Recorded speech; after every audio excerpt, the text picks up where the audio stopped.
started, and we're just going to start off with an introduction. We have pictures that are going to go up for your information because you can't see the picture, but your picture of your family while you talk will go. So I'm going to ask, let's have my mom go first. Do you want me? She's like, you have to turn on your mic. There you go. Thanks, Jesse. Yep. All right. Get it over with. All right. Am I just doing who I am, or am I doing you guys too? Yeah. So she's going to share about who she is and her children, each one. Okay. So I'm Jennifer Halligan. Most people call me Jeni. I am Pastor Justine's mom, and I worked for 30 plus years at Queen's University as a programmer, a computer programmer. I like to sew, I like to read, and my favorite thing to do is to spend time with grandchildren at this point.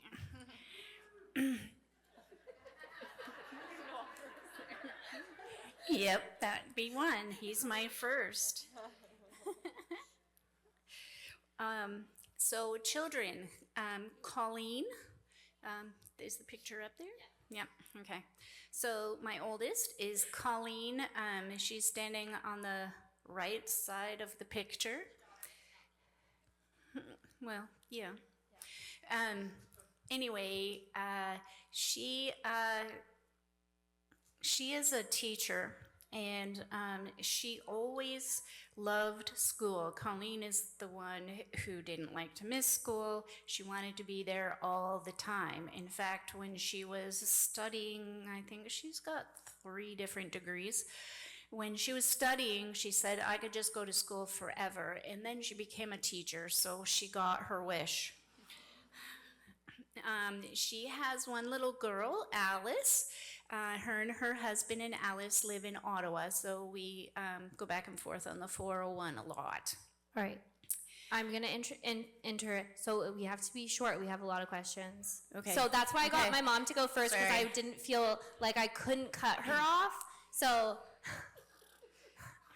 Okay, well, you all know Pastor Justine. She's got 3 kids, and she's my strong-willed child. It's perfect timing. It's like we planned that. And Justine brought everyone home, and anybody. It didn't matter. It was a person or a pet. She brought them home. Cody is my youngest, and he's in Kingston.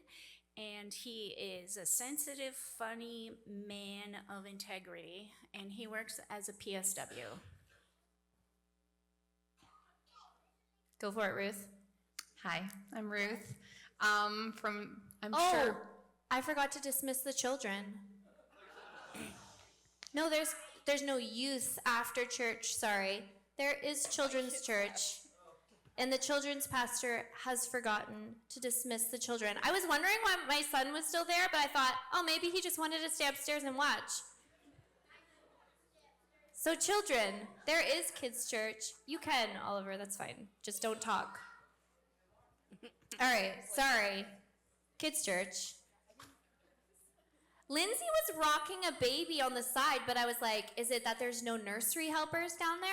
But I saw that Rita was gone, so I was like, I'm confused. Also not wearing my contacts, so. All right, sorry. Okay. Yeah. I'm Ruth, married to Chris, Pastor Chris. I'm a middle school teacher in Oshawa, and I've been a teacher for about 15 years. Love it. The question, like, what do you like to do? I don't have time to do anything but be a mom and teach. But I like to craft, and I like to bake, and I like to organize, and I like to travel. So when I have a spare moment, that's what I like to do. I have 2 babies, which a lot of you have watched grow up. Rosamund is 7. She's going to be 8 in a couple weeks. She is smart and kind and funny. And Brooks is 5. He's my baby. He's my mama's boy. He's silly, funny. He's a 5-year-old boy, so he's fun. Yeah. Hello. I'm Danielle Jeffery. I'm I have family here. Hi, guys. The cheer squad. Yeah, that's exactly what they are. I am a registered psychotherapist, and I have a private practice here in Oshawa with a small team. What do I love to do? We have a cottage at the same place where Pastor Justine has, and that is my absolute favorite place to be, and the kids, and we love to be up there. I love trying new things, so that's something that my very good friend Ruth has introduced me to. I am not artsy at all, and yet she's taught me to crochet and do fun crafts, and it was something that would be inaccessible to me, but I love trying new things. Still not crafty. We can show you pictures. That's probably enough about me. My kids, the picture's up there, yes? Okay, so my eldest is Patrick, and he's 14. One word to describe him would be our empath. When he was young, he got the Empathy Award. He is a deep feeler and connects with people on a level is very special, very sensitive, and will check in on me and others. Preston is our second child. He's 11, and we would call him the pastor. He has a strong conviction and always wants to make sure he's doing the right thing. He also speaks boldly about the Lord and loves talking about Jesus to others and studying the Word. There's a special calling on his life. And Isla Mary, she is 7 years old, and one word, I would call her the light. She is full of joy, and it just bleeds out of her and infects everyone around her. She's the little light. Good. Awesome. Thank you, ladies. So we are going to start off with a little bit of a light, because we're going to get deep fast, I think, in the next question. But tell us a funny story, the next section. Tell us a funny story about pregnancy or parenting. It can be, so as you can see, we have like high school, and then we have grown children and little children. And so we wanted some like variety, as there's a variety of moms here in ages. But if you want to tell a story that when your kids were young, we're not very funny as adults, so it's up to you. Yeah, so Danielle. We had like debate about which funny story to share because so many of them involve bodily functions, and so we thought we should spare you. But just one quickly, again, not bodily function related. It is what it is. Preston, again, he's our straight shooter, strong conviction. He doesn't like ambiguity or the gray.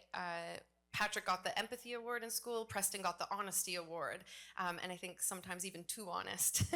And so one time I was disciplining him for something, and I don't even remember what it was, but he just deadpan looked at me and said, "So what, Mom? You hate me now or something?" But it drew my attention, right, to think about how he's interpreting how I'm approaching him right now. But yeah, that's my Preston. Yeah, that's funny. That is really funny. It made me think of a story. Rosie, once when I was yelling at her, she was like, "I stopped listening to you a while ago." And I was like, "Oh." Like, gotcha, okay. That wasn't my actual funny story, but yeah, she's feisty. So my funny story is, most of ours had bodily functions as well, so we had to dig deep, but this one is a memory that I was able to capture actually, and I filmed it as it happened. So during one of the lockdowns in like 2021 or something, we were having ice cream at Costco inside our van, as you would, and the kids were little, and they're both eating an ice cream cone, and as I'm feeding Brooks one, Rosie's ice cream breaks in half, and I was able to actually like catch it mid-feeding Brooks, filming, and catching the ice cream, and it's just like that mother kind of balancing, messy act, and it shocked me because I'm not athletic at all, and that I had that reflex and then if we show the video, if it works, you can hear me at the end go, "Help me," to Chris, and so he's there too. Ice cream and eating it outside.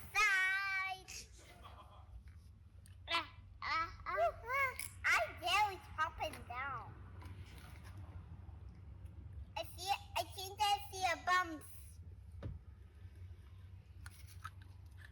You want to lick it, Brooks? You want mine? Mine is butter. How did that even happen? Did you see it? So good. So I'm going back to before adulthood. Couple of things. So Colleen, my oldest, when I had Justine, she was 5, and I was breastfeeding, and she wanted to know. She wanted to know if She's not staying away from bodily functions, just an FYI. So no. plug your ears if you don't want to hear. It's life, right? She wanted to know if one breast had milk in it and the other one apple juice.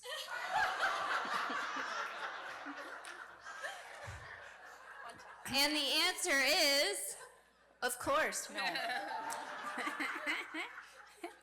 But the other quick story is I always told everyone that I didn't have 3 kids, I had 4 kids, including my husband. So one, he was always playing with the kids and doing silly things, but he's real sports addict, so Sunday football, he never missed it. And so I don't know where I'd gone, but I came back and I came into the living room and I'm like, Joe, it was Christmas time. And he's like, what? Have you been watching the kids? Yeah. Every single thing that Justine and Cody could reach off the Christmas tree was sitting on the table next to him. The entire thing. The tree was stripped, and it was all sitting next to him, and he said he'd be watching the kids, but he didn't even know. So, he has very good focus. Okay, tell me what's your least favorite part of motherhood? And it can be funny or it can be serious, whatever you desire. Least favorite. I miss sleeping, and I miss a clean house. So those things, one day. Scheduling is my least favorite. I need as someone whose full-time job is just to schedule our family. I get panic attacks looking at the calendar when someone asks, do you want to do something? It's I think that's like also super like more specific to your age group stage. too. Yeah. And I think like it starts when they're young, but at the same time, it's not the same as you have to drive them around everywhere, and that can be like overwhelming. Anyone, older moms remember that scheduling? Ugh. All right.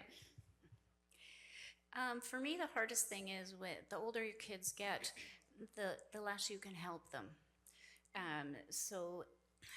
Things that happen in their lives that they have to go through on their own, and there's nothing you can do but pray. So job loss, broken hearts, infertility, anxiety, stress, all those things that they deal with as adults or even teenagers that you just have to let them walk the path by themselves. Yeah, you can't fix it with a Band-Aid and an ice cream cone. That's right. Yeah. Except I did say to my dad when my mom told me that answer yesterday, and I said to my dad, well, maybe a brisket sandwich would fix some of it. All right. What is your favorite part about being a mom? Sure. Making traditions and memories with them. I love holidays and really thematic birthday parties and things like that. And they hold on to those things, so that's been pretty fun. I think for me, getting to know the kids, know their personalities, and see their character form. I love getting to know them as people. For me, again, grandchildren, but also the fact that when they're adults, that you can be friends. You can go out for coffee. It doesn't have to be anything to do with parenting per se, but you move into a different place where you're friends with your kids and you can spend time with them and just enjoy being together. Yeah, I love the post that goes around that you only have 18 summers with your kids, so make sure that you make the impact and spend time with them. And I'm 36 and I still live with my parents every summer, so there you go.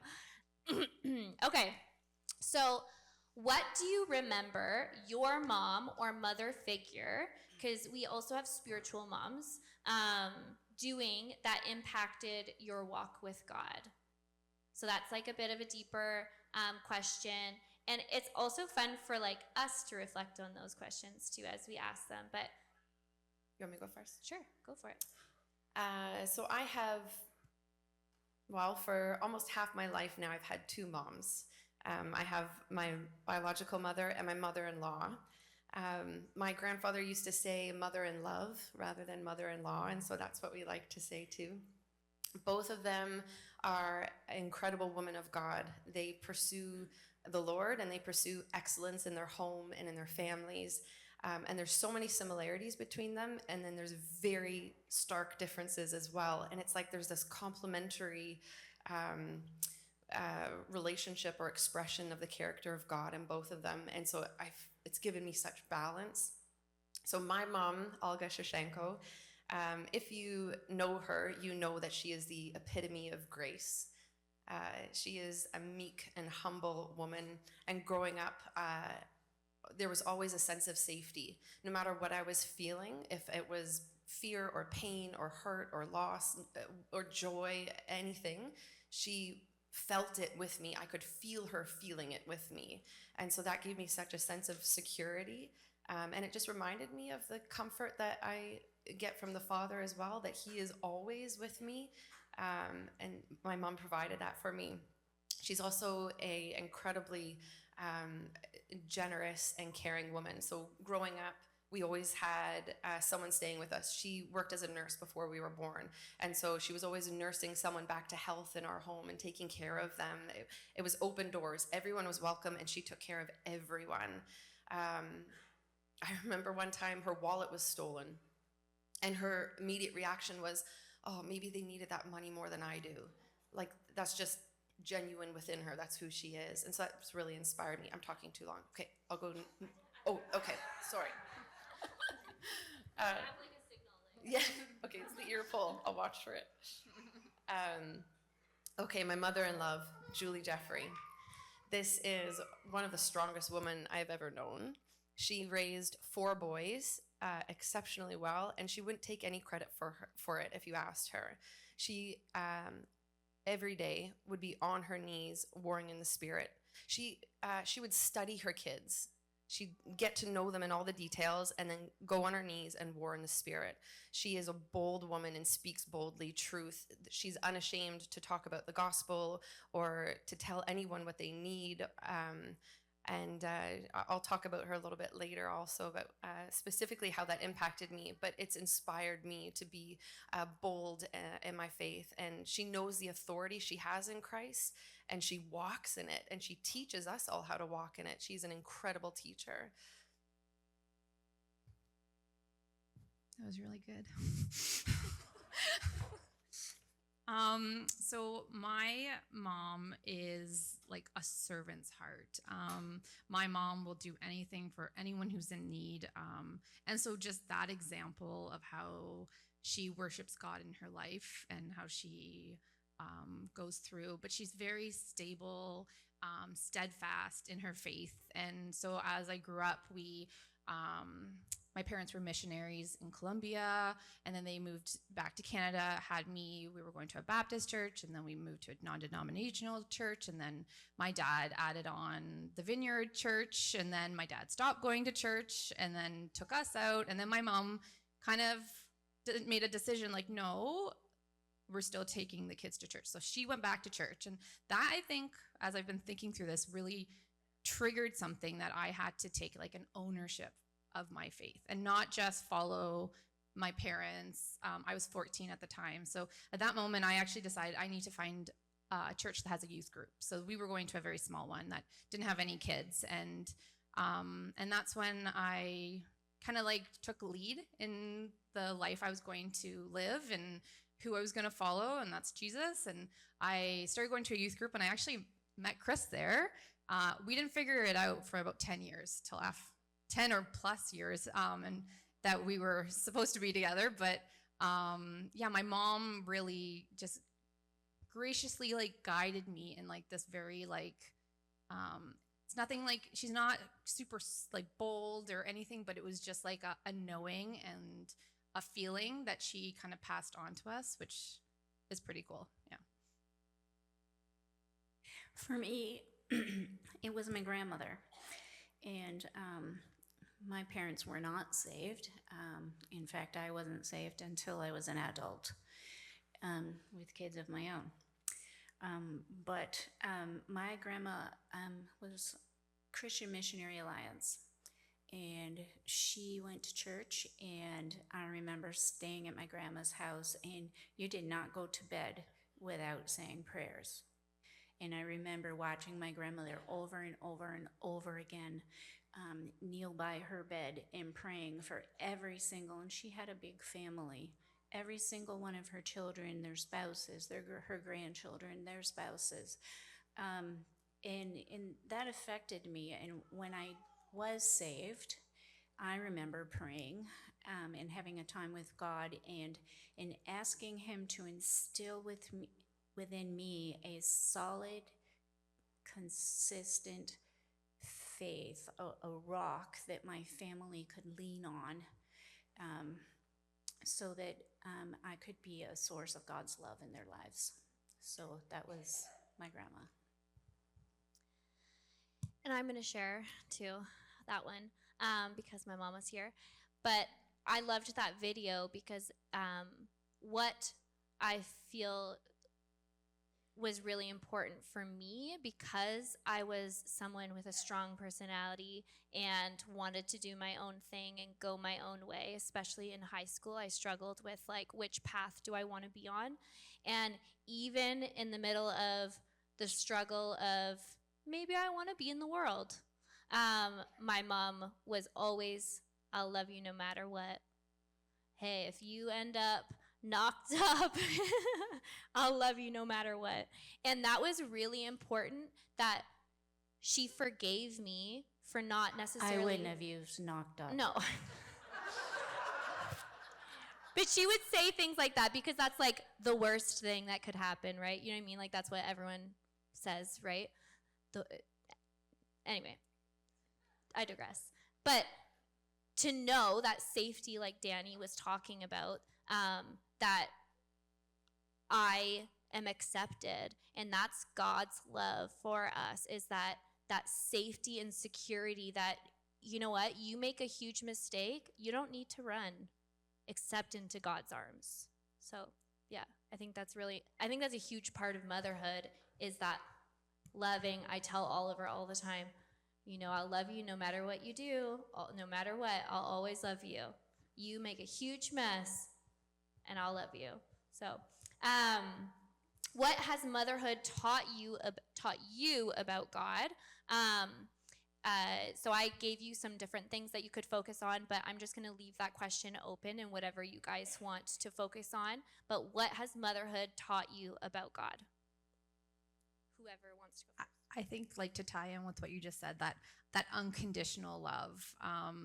When you become a mom, there's like this new deep love that forms that like you've never felt before, and it's always kind of shocking. I remember even Chris would tell me to stop just gushing over the kids. Oh, look how beautiful they are. Oh, like when they were babies, and I just I couldn't get over it. Like I would look back in the rearview mirror and like just gush, and he's like, I know they're cute, Ruth. Like, but it's just like so deep inside you. Like the mother's love it's hard to explain, and they can be crazy and wild and exhausting, and then but within a moment of that, you're just like, oh, I love them so much, and like it, yeah, look at those dimples and like those blue eyes, and he gets me, and yeah, it's just it's crazy how that love gives you the patience that you need and the grace to get through the days. And as a teacher, I'm around kids all day long,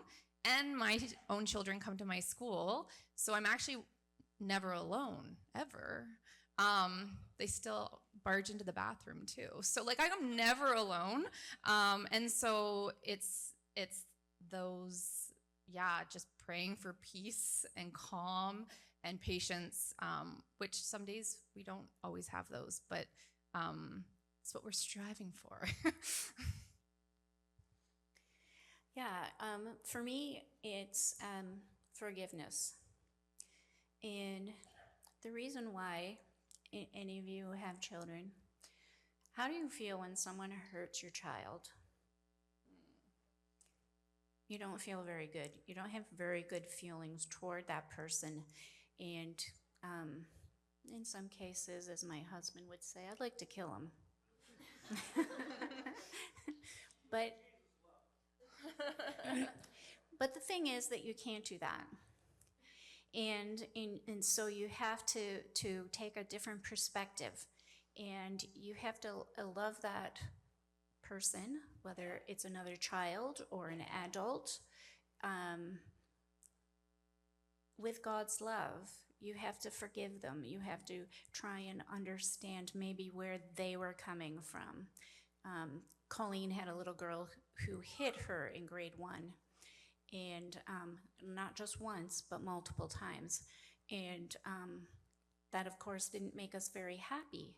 But then we found out later that this same little girl was a foster child, and that she had been abused in the homes that she was in.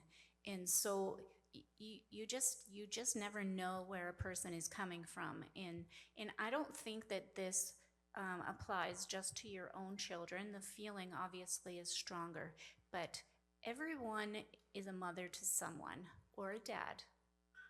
There are children around you that you can pour into and teach them and show them God's love. And I think that is hugely important, because maybe they don't have that mother or father figure that does that for them. Mine is also forgiveness, I think, is what I focused on. But it was more so the realization of when I've hurt my kids.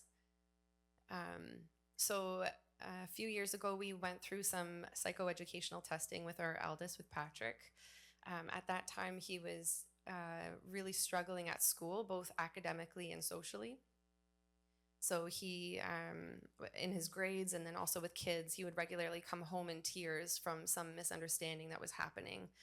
And then also tensions at home were really high, and frustrations, and it felt like Patrick wasn't listening to me or Ryan, that it was like he, what I was interpreting was he was being disobedient. And so when we went through the psychoeducational testing, we actually got a peek into Patrick's brain and understood him on a whole new level. Okay, so for example, he has exceptional long-term memory, and this explained why he is this genius with details. He could tell you every detail about every ant that has ever existed. He can tell you about every battle and date of World War II. He's exceptionally bright, and his long-term memory is very good. His working memory, which is our memory when we need to hold information in our mind to execute a task, that one was compromised significantly. Also, his attention span. So even me talking now, his attention would be in and out, and it would only grab some details. And so when I learned about this and how Pat's brain worked, it changed. Something that I was interpreting as disobedience had nothing to do with his desire to obey me. It had to do with how his brain worked. His times when I felt like he was being dishonest, it was his mind was filling in gaps from when his attention would be in and out. His mind would try and fill in the gaps. He wasn't making up stories. He was trying to grasp what he could with the information that he did get. That information changed everything. I was able to relate to Pat with compassion. It changed our parenting. It changed our relationship. But it also broke me, and I'm going to try really hard to not be emotional right now, because I realized that I was treating Pat like he was a disobedient kid. And I think he started internalizing, I'm a bad kid, because of how frustrated I would get with him. And this was one of those situations where it's the plank in my own eye. It had nothing to do with Pat. It was my ignorance, maybe some of my pride, my impatience. that was a hard time. And Pat has graciously forgiven me, and we've rebuilt trust, and it turned into problem solving together as opposed to just frustration now that we understand things. Pat's thriving now, academically, socially, and we have a very close relationship with. I'm very, very grateful for him. Awesome. I think probably there could be many stories that God has taught you through motherhood that you could share. But let's talk about, have there been any particular seasons of motherhood where you really had to lean on God in a new way? And I know the answer is yes. Which one are you going to talk about? Because I know that I could say quite a few. So have there been any particular seasons of motherhood that where you really had to lean on God in a new way? From the moment the stick said yes. I was gonna say, I couldn't think of just one, like one big one. I think just being a mom is hard, and it makes you realize, ooh, I can't do this alone. Like, you do need to lean on God. You need to pray for guidance and wisdom and clarity in situations. And I think when they're sick and hurt and you don't know what's wrong, and maybe doctors aren't helping you, that's when you really lean on God that it's going to be okay. And you teach your children as they're going through that, we're going to pray about it, and like, we're going to figure this out because we know God, and try to show them that there's that connection. But yeah, I couldn't think of just one. Yeah. For me, as Justine already alluded to, it was her teen years. It was a struggle as a mom, as she walked into the world and then back into Jesus and back and forth. I felt, I had a vision that she was walking on a fence, and she just didn't know which side of the fence to get off. And I also knew that she had to figure it out for herself. So I prayed like I have never prayed before. And the tears that I shed for her, incredible amount of tears, just praying and crying, that she would see what she needed to see, and that she wouldn't take the wrong path. But throughout that, God showed me a number of things, and one is just keep loving them. No matter where they are, what they're doing, just keep loving them. I used to clean her room for her. As a teenager, dangerous, I know. But every week, I would clean her room for her, and she would come home and she would have a nice clean room. I would, it seems like such an odd thing. I don't know if that was intrusive to her or. No. And I don't remember it either. That's okay. But that was my way of, one way that I could practically love on her. I'll add, I do remember that I wasn't great, and my parents didn't rag on me, even though my sister and brother were perfect. They didn't like pester me and ask me all kinds of intrusive, which I would have felt intrusive questions. So because of your personality, I feared anyway, that pushing too hard was pushing you off on the wrong side. Because of your, the way that you were, if I pushed too hard, actually she gets it from her father. Yeah, because I'm stubborn. Stubborn, yeah. Strong-willed, Yes, right? Yeah, for sure. She was a child that you couldn't say, Justine, don't do this. She would go, that was Colleen. Colleen would beat herself up before you even tried to say anything to her about doing anything wrong. Justine was the exact opposite. She had to try it for herself. She had to learn the hard way, right? So to speak to rag on her, as she said, in my mind, was just going to push her off on the wrong side of the fence. So I just had to keep loving her, keep loving her. The other thing that God reminded me is that he picked me as her mom. He didn't pick someone else as her mom. He picked me because I was the mom that she needed. Many times I could tell you I don't know why I was the mom that she needed, but if you're having a difficult time or you're beating yourself up, because the questions I asked was, what did I do that put her on this path like this? What didn't I do?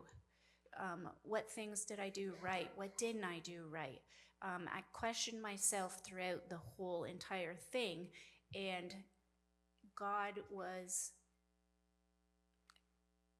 I gave her you because you're what she needs. So if you're having a difficult time with your children, no matter how old they are, God gave them to you because you are the mom that they need. Just keep loving them. She wants me to stop. That's the hook.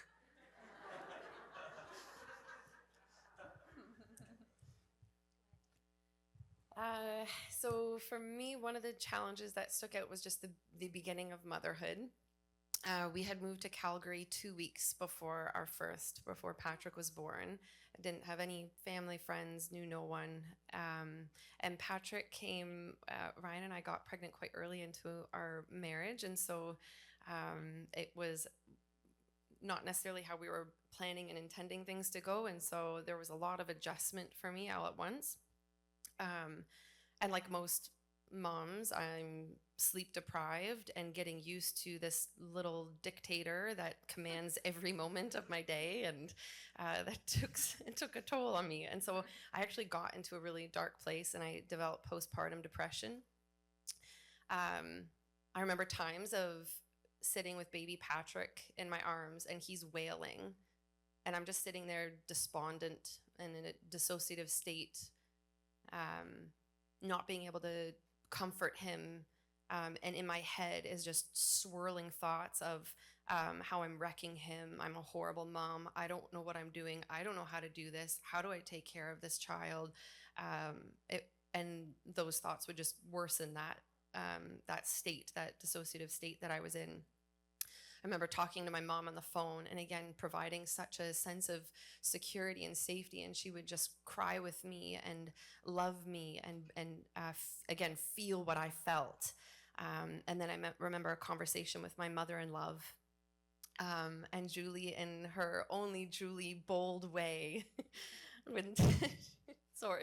she told me, "Well, Dani, have you prayed?" And it was like, it truly was a slap in the face that I needed. There's that scripture that says, "Let the righteous strike me, I will count it as a kindness," or something like that. And that's exactly what it was. It snapped me out of it. It gave me hope and a direction. I began to just pace our little town home with Pat in my arms, praying in the Spirit. It changed my focus from my imperfections to his perfection, and the lack of my strength to his strength. It changed me from focusing on what I can't do to believing in what he can do. It pulled me out of the depression, and it gave me a path forward, not just for that moment, but set the tone for parenthood from there on. That's good. That's good. And it's like a very real struggle that a lot of people have that we don't necessarily talk about as much as we should. The difficulty of that season. It's hard. How do you handle the pressure to be a perfect mom or comparing to others? And what has God shown you in that struggle?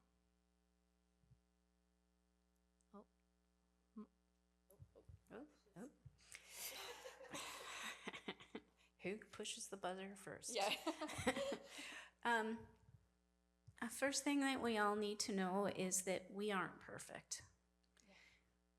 The world thinks that we need to have perfect houses, decorated and spotless, and work and balance work and home life and have our kids in every activity under the sun. That's the world's definition. We don't need that. We are not perfect. Your family needs to know that they come first. Guess what? If you don't get the house cleaned, who cares? God doesn't care if your house is clean. It might make you feel better, but it's not what's most important. Your family is most important. And the other thing is, your kids need to know that you're not perfect. Your kids need to know that you need to go to them and say, you know what, Mommy screwed up. I shouldn't have said this, or I shouldn't have done that. Please forgive me. They need to see that you're not perfect, so that they don't think that they need to be perfect.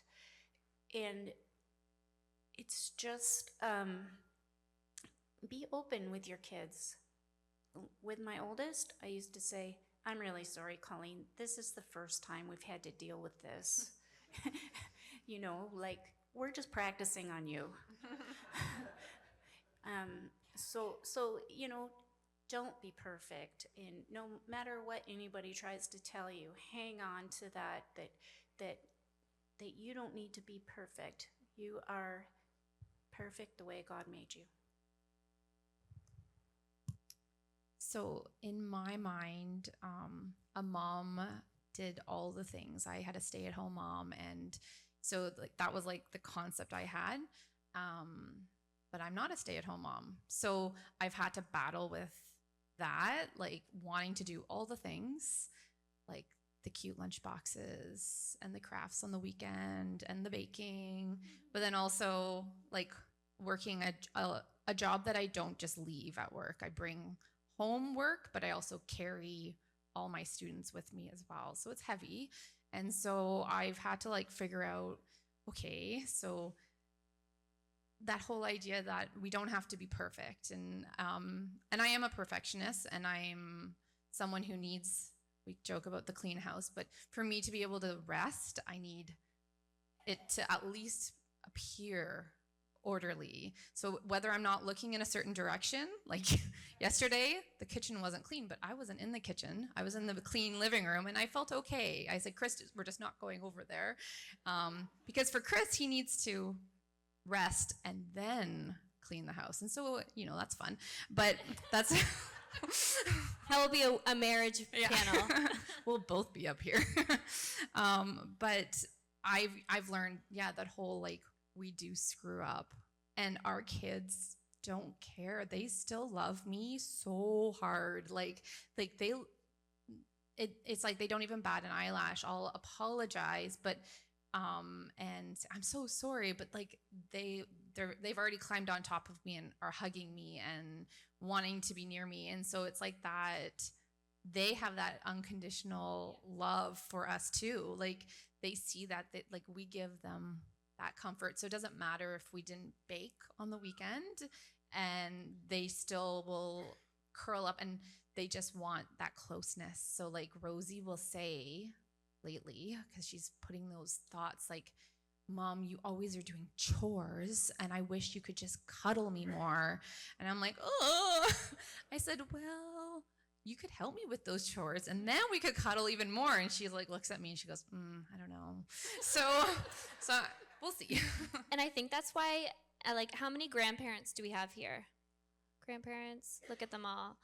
That's why I think, like, you really enjoy being a grandparent, because you just spend time with them, right? You get that like free, like I just get to play and cuddle and put my phone down, and you're not thinking, I need to book dentist appointments, I need to clean the house, I need to go and pick up baseball shorts, like pants, but you know what I mean? So there's a beautiful opportunity grandmothers, grandfathers have to really like, those are like core memories for me, is my grandma and how much time she spent with me. because they have that freedom to do so. So like, what a beautiful gift. Like, say your child isn't following Jesus, but you have the opportunity to just like pour on your grandchildren, you know what I mean, and show them that unconditional love. Yeah. There's two things, if I can split the question in two, if that's okay. So one is about the perfection, and then the other one is about prioritizing spiritual development in our home, or is we going to do that? We haven't done that one yet, so I'm jumping ahead. I'm disorganized. I need Ruth in my life. Okay, so I would say the hardest part of my profession, helping people who've been through challenging times and hearing people's stories, one of the hardest parts of that is when I am helping someone work through trauma that they've experienced because of something that their parent had said or done to them, while realizing that I have said and done that to my children. So I'm aware of my failures daily as a parent. Even studying our own psychological development, I know the impact of words and actions on our development. So for example, if Isla drops a vase and I say, Isla, what's wrong with you? In my anger, she learns that something's wrong with her. And in contrast, if I say to Isla, oh, accidents happen, let's clean that up together. She learns accidents happen in life, that's normal and it's okay, and we take responsibility for our actions, and you're not alone in it. I'm going to help you with it. I've done a lot of the first one, and so I know the impact of that on my kids. And I'm also learning maybe it's desensitization, maybe it's just this flooded experience of constantly hearing the hurts that we've all experienced and that we're working through, that now it's almost normalized. I've accepted the fact that I'm going to fail them, that I can't meet all their needs, that I'm going to say the wrong thing, that all is going to happen. And when I focus on it, it just blows it up even more, and it makes me even more of a failure than what I think I am, because I'm focusing on me and not my kids. And so if I'm focusing on their need instead, that's something that's taken away that pressure to be perfect. It's just I'm focusing on them instead of me. I actually love the way that you answered the question, because I feel like that's our minds at all time. Like, dads, I love you, dads, but you guys have a nothing box that women don't have. Moms are constantly like, okay, how could I have done that different? How, like, it's that inner dialogue with yourself that you're just like, it's constant and it's exhausting. And that is where we need Jesus, is to be like, okay, I know all this stuff because I studied it in school and I deal with it at work, but like at home, this is a whole other ball game, because when the vase drops, it is also how we know of how to respond, right? My dad would have for sure said the first one, and not been like, accidents happen. But it's also different personalities of different children, where my dad saying that to me is different than him saying it to my brother. Like, that would have been, right? So like, it is difficult, and we're not gonna get it right. We're not gonna be perfect. That's where we pray, right? We're gonna screw up daily, and we just need to be like, God, but you. It is but you that these children grow up and aren't messed up. Amen. Right? Like, and so I think that's an important thing, and I love even like the different answers we've had so far this morning, is that like you can see it's a struggle. It's a daily struggle. And something I've been learning is like, in our culture, we're very much like, right now, motherhood is so hard. It's not all that we are and stuff like that. But if you're 99 and you had kids, are you still a mom? Forever, you're carrying that. Forever. So we need to see it as like a mighty journey that we keep getting better and better.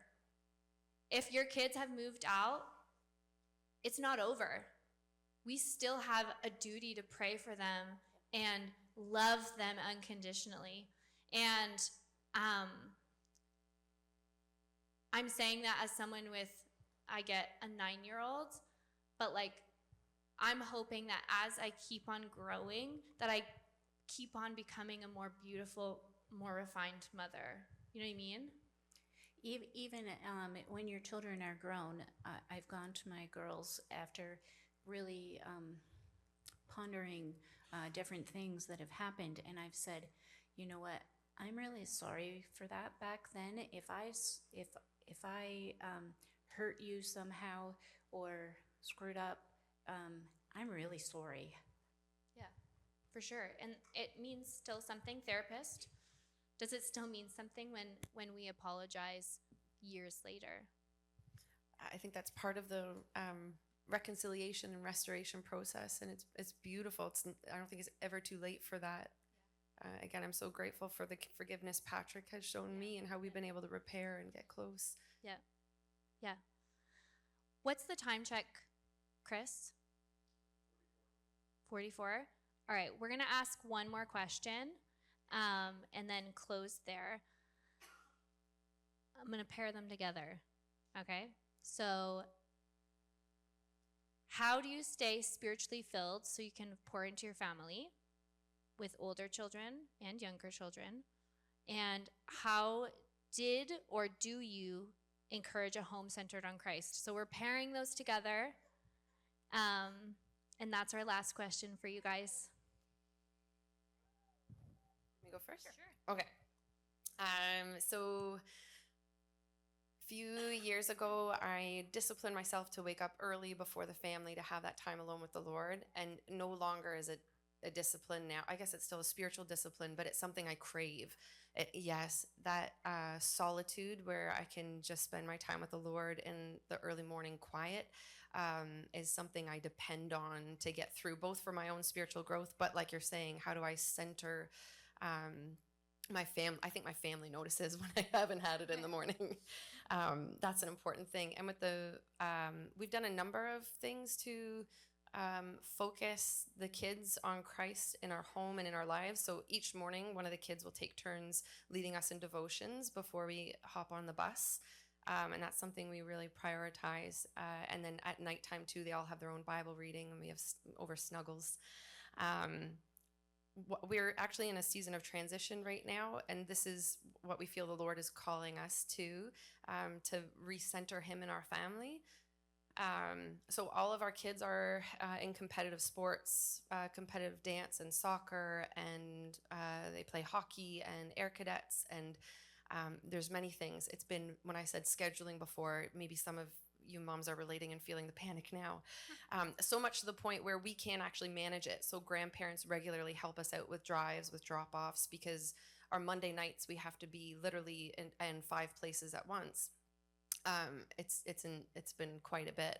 And so we've felt this harried lifestyle and how it's impacted our functioning and taken our focus away from maybe what's really important. It took all of our time, our energy, our focus, our money. And when I say it like that, it kind of sounds like a god. And maybe that's what it was becoming. And so I'm grateful for the conviction we felt. I read a scripture in Psalms where David talks about, Lord, purify my heart. And in my study Bible, it explained that purify means to clear or cleanse our hearts from distractions and allegiances. And that was very much what our schedules had become. And so we are reshifting our schedule. We're stepping out of competitive sports at this point for our family so that we can allow for space to just be, to focus on, again, we're not even good stewards of what we have. My home, I'm not able to take care of because we're never home. We're running in and out. It's to create a sense of home for the family, a time of connection, that when our neighbor's wife passes away, that we can be the hands and feet for Jesus for them, as opposed to just waving and running in the car to get to the next practice. And and just being able to sit and hear God and be comfortable with having nothing as opposed to running to the next thing and feeling important. We love the sports, the self-discipline it's taught the kids, the sense of responsibility, the confidence they've gained, that they've garnered great value from it. And also at this season, we feel like it's become more of a distraction from what the life the Lord has called us to. So that's one of the shifts we're making right now. That is a great thing for us to share and learn from, especially in our culture so busy. And the fact, like, I think it's important to know everyone has different seasons, and it's just always important to bring God first and say, God, is this a season for now, or is it a season for later, right? It doesn't mean that your kids won't be in competitive sports again, but putting God as the teller, right? Not us as the director. Director's better word. Yeah. So as someone with younger kids, I've had, since becoming a mom, it's hard to say that I've had like a typical devotional life. So I aspire, they're kind of like mentor parents, friends, because they had children a little bit before us.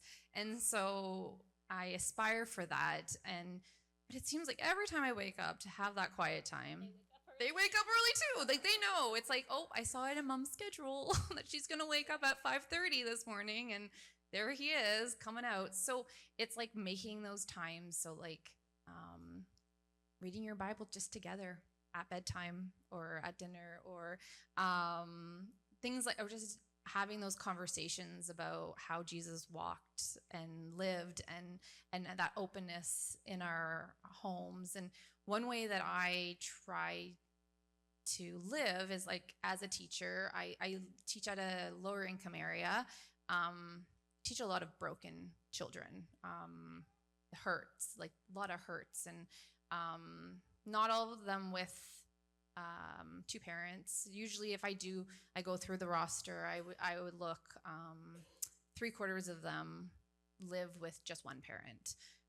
So the sense is that, they could use more love, right? So every morning, as I try to pray for my students inside my classroom and think about them, and I do it outside the classroom too, but to set that tone in my room and show them how much I care about them and love them, and how valued they are. And I try to pour into their lives. They're 14, so they're about to go off to high school, and they're like my little baby birds. And I try before they graduate to give a moment that I can like pour life into them, like what I've seen. It gets me emotional because just, yeah, love them. So I love my job because I get to do that, and it's special. But my class is really calm. It's weirdly calm, that to the point where teachers go by wondering what's going on, because it is a class of 13 and 14-year-old. 3/4 of them are boys, and they're always like, it's so calm in your class. And I unashamedly say, well, it's Jesus. He's in here. And they're like, huh. There's this one teacher who goes, huh. I'm like, no, really?